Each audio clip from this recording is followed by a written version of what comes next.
Bonjour les enfants, c'est la maîtresse Sarah. J'espère que vous allez tous bien. Vous avez passé un bon week-end. Nous sommes aujourd'hui le lundi 20 avril et nous allons faire une séance de lecture-compréhension L'habit d'Arlequin de Marie-Claude Monchot. Je commence la lecture. Suivez avec moi. L'habit d'Arlequin. Il était une fois, dans une école, un petit garçon nommé Arlequin, que tout le monde aimait, car il avait toujours le sourire, et ses amis disaient qu'il était gentil et généreux. Le carnaval approchait. En récréation, tous les élèves parlaient des vêtements neufs que leurs parents faisaient faire. Et toi, dirent ses amis à Arlequin, comment sera ton costume pour le carnaval?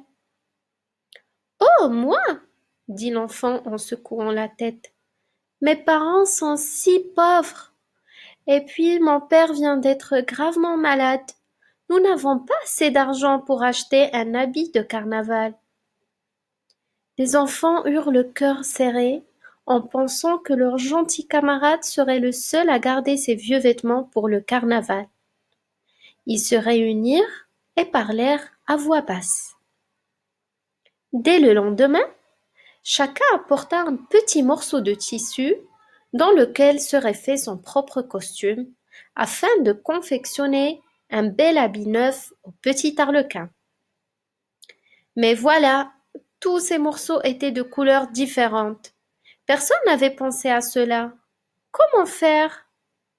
Oh, dit Arlequin tout joyeux, ma mère sait si bien coudre, et elle a de si bonnes idées qu'elle va sûrement me faire un déguisement superbe avec tout cela. Et moi, je penserai en le portant que chaque morceau est un morceau de votre amitié. Le matin du carnaval, le petit Arlequin avec son costume multicolore fut le plus applaudi des enfants de la ville.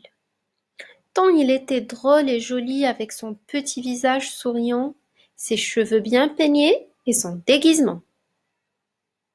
Marie-Claude Monchot, L'habit d'Arlequin, édition Hachette.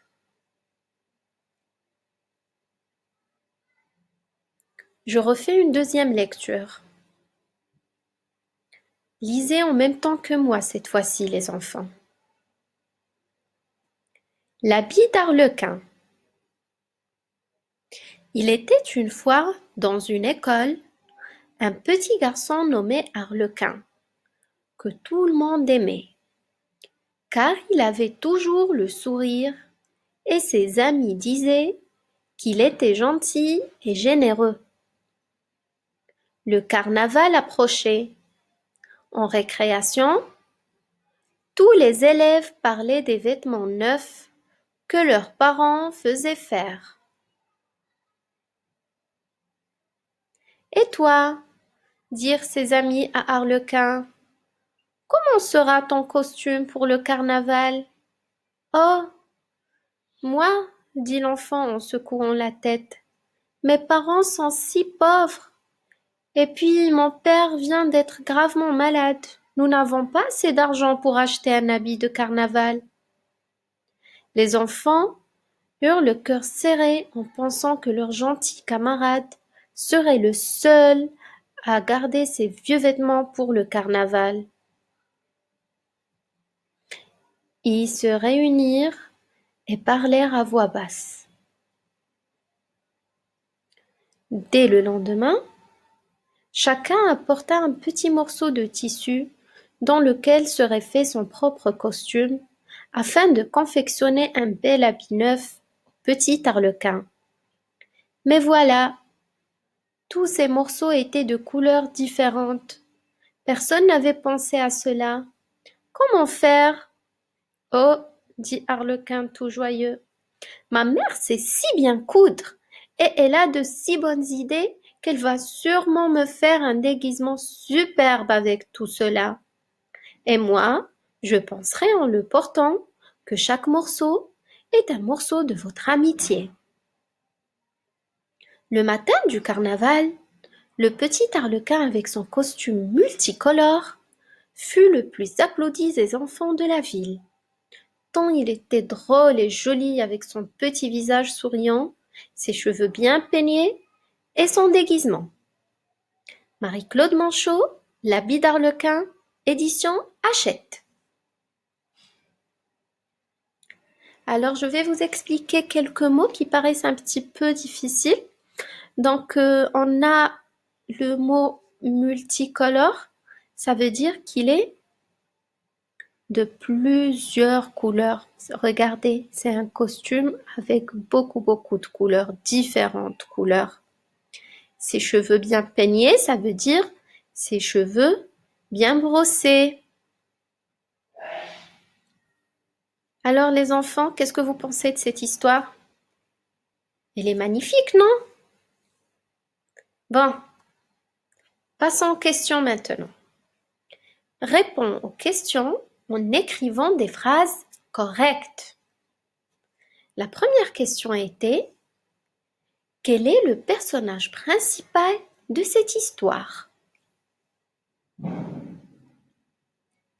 Le personnage principal de l'histoire est bien sûr Arlequin.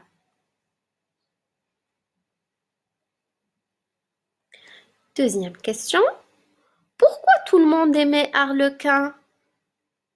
Alors là, on revient au texte et on va chercher la phrase où on va trouver la réponse.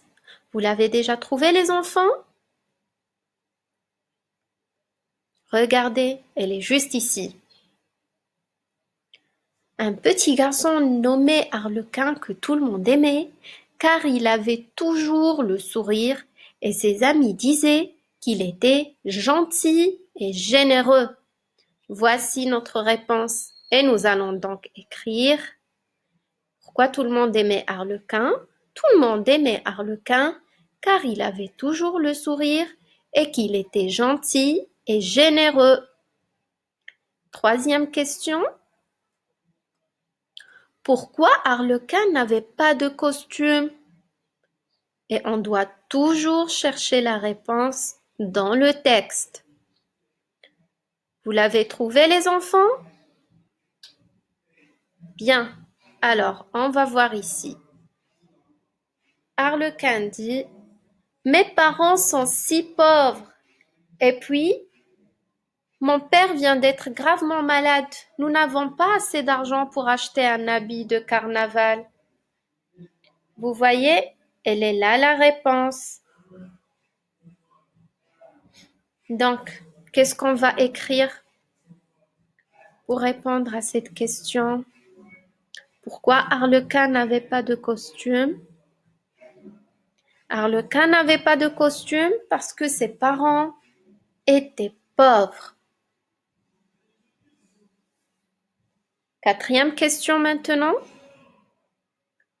Que font les camarades d'Arlequin pour l'aider à avoir un costume? Là encore, nous allons chercher dans le texte. Je suis sûre que vous avez trouvé la bonne réponse. Allez, on regarde. Dès le lendemain, chacun apporta un petit morceau de tissu dans lequel serait fait son propre costume afin de confectionner un bel habit neuf au petit Arlequin. Donc notre réponse: chacun d'eux, ça veut dire chacun de ses camarades, a apporté un petit morceau de tissu pour aider Arlequin. Donc il voulait lui confectionner un costume à partir de bouts de tissu que chacun d'eux va apporter. Voilà les enfants. Alors, d'après vous, quelle est la morale de cette histoire? Qu'est-ce qu'on doit retenir de cette histoire?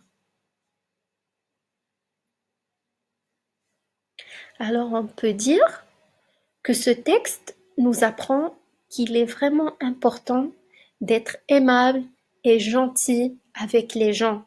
Pas seulement nos amis, C'est très important d'être gentil avec nos amis, mais aussi avec des gens qu'on ne connaît pas, en étant toujours souriant, en disant toujours de bonnes choses, de jolies choses, en étant poli.